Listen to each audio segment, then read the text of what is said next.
Hello and welcome back to Black Dice Gaming. Today we're looking at the Stormbringer magazine. It's issue number 6. This is the one with the, I can't remember how you pronounce it, the Hobgrot Slittaz. So this comes with 10 of those. I believe you're going to end up with 2 units of them, if I remember rightly. Just flicked over to the back there and we can see what's in the next couple of issues. So without further ado, let's get this open and look at the sprue.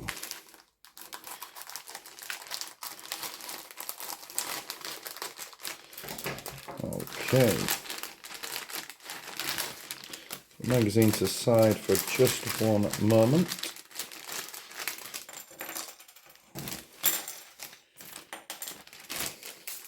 So the first thing we can see here, these are very small slotter based bases. I think that one's not been cut properly, so I'll have to have a look at that one. All the rest seem fine from initial. Yep, so there's the bases. Anyway, so let's have a look at these. So straight away we can see we've got a musician here, some leg and armor panels and some heads, a couple more bodies here. Spin this around quickly. Yeah, so you get the legs and the armor panels, as I say, the heads, a bit more detail. Just drop the thing. Okay, so they haven't got much armor, they haven't got much clothing. Hopefully shouldn't take too much painting up. Okay, predominantly bodies on this one, isn't it? There we go. I'm not sure if the push fit. They look like they've got like push fit holes, but they might just be connection points. I shall let you know once I've built them up. And then moving on to what I'm guessing is the command sprue. We've got a strange how there's a standard on its own, and then you've got the standard bearer just there. Is it the same standard? No, they are slightly different, aren't they? I see the top section of this one versus the top section of that one. It's definitely more ornate. Yeah, some nice heads. Let's see if there's anything I'm missing. I thought I'd seen a drum on it as I was looking. Let me just kind of have another. Yeah, so this one here is carrying a drum. So whether or not you're able to make, can't see the other bits that would go with that. It could be this piece. Okay, so I'm going to build them up anyway a little bit later on, and we'll see what they're like. But let's have a quick flick through the magazine. Okay.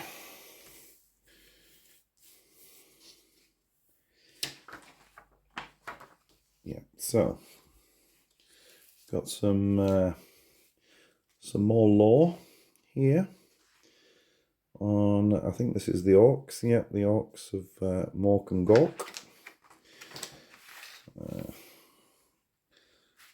Some more information just there, and then we've got the Hobgrot Slittaz. You can pick a boss's trait by rolling the dice. They've been doing that. They do have grenades, these ones, don't they? Yeah. Yeah, I forgot about that. If you look at the picture here, we can see the drum there. And they have used the one with the skull. Sorry, it's shining in the light there. So maybe you can make, maybe you can pick one of each, whichever one you want to do. Sorry, yeah, you can only pick one. You won't be able to do both of them. So yeah, here we've got the unit trait, and we've got the great deeds down at the bottom here. So this is the instructions how to build them.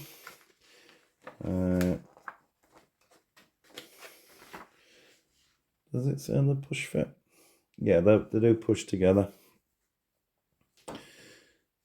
So no glue needed as of yet. And here we've got, the standard bearer and the drummer. Doesn't actually tell you, unless it's on one of the other pages, doesn't actually explain how you make that into the trumpeter if you prefer. So yeah, it doesn't seem further on. Yeah, I mean they're fairly simple to put together by the look of it. They're only in like 3 or 4 parts each one. But yeah, it doesn't really give you much information on how to build the trumpeter. Okay, so this is an instruction guide on how to paint them. Again, using only what we've got in the set so far. So obviously most of us would do this very differently because we have bigger collections of paints, but it's assuming, as always, that we've only got what we've got. Again, doing the 3 coats to get an undercoat on it. And then using the second colour just to pick out the armour and the weapons and so on. So the unit should look a little bit like this. I do wonder if they're going to go back to them once you get more colours and say, right, do this bit and this bit and this bit and this bit. Okay, so now we're going to learn how to do shooting, because these do have the grenades, which I'm sure we'll see on the war scrolls in a second. But the grenades will allow them to shoot. Yeah, so there's your war scroll just here, and it gives you the scrap grenade. 1 attack, 4s to hit, 3s to wounds, -1 rend for 1 damage. And then obviously it's just your scenario played out as usual. This is quite good. We've got a collection of a few more war scrolls here, so it's you don't have to flick through to other books. You can just use what you've got. You do actually use a lot of models in this one. 6 for the Stormcast Eternals, but well, if you count this as 1, you've got 21/2 from the you're only missing 1 character from there, really, aren't we? We're only missing the one we got now, first issue from the Stormcast Eternals. Anyway, it just goes through the turn system and how you do it and all the instructions for what, so on and so forth, and then obviously who is the winner, who comes out victorious. And that is it. We've just got the last page there, which gives you 2 more pins coming in the next. Is that the next one? Yep, 2 more pins in the next one, and then the one after that we get the Lord Imperatant. Okay, so I'm going to make up these models, and I shall be back with you in just a few minutes. So we're back, and we've got all these made up. So this is the command options here. Now I made them up exactly as they was in the instruction manual. So I wasn't going to mess around. I was just popping them together for you. So we've obviously got a leader, the drummer, and the standard bearer. Just there. And then we've got a selection of troops here. Now this is one of my favourite ones. He's launching the grenade that we was talking about, you know, in the shooting phase. So he was launching the grenade. Quite liked how that one turned out. And then we've got some lads going, come on in, let's have it, let's have it. Actually, he looks like he's pulled the pin out of this grenade. So, yep, that's interesting. Not all of them have grenades in the hands, which is quite good, because you've got this one here with double daggers. I have noticed there's a lot of skin on these models, which makes painting them interesting.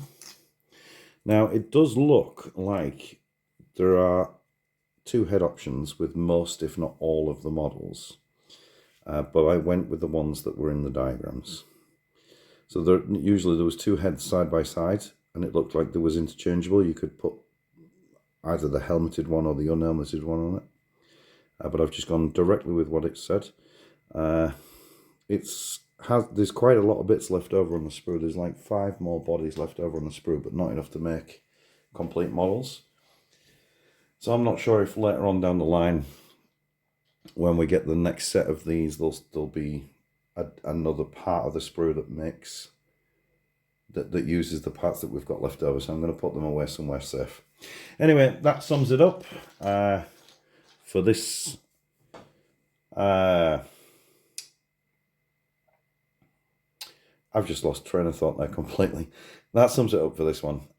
Please like and subscribe and share with your friends. We'll be doing issue 7, 8, 9, and 10 when they arrive.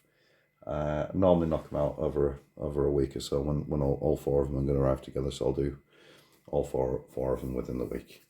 All right, so hopefully I shall catch you in the next one.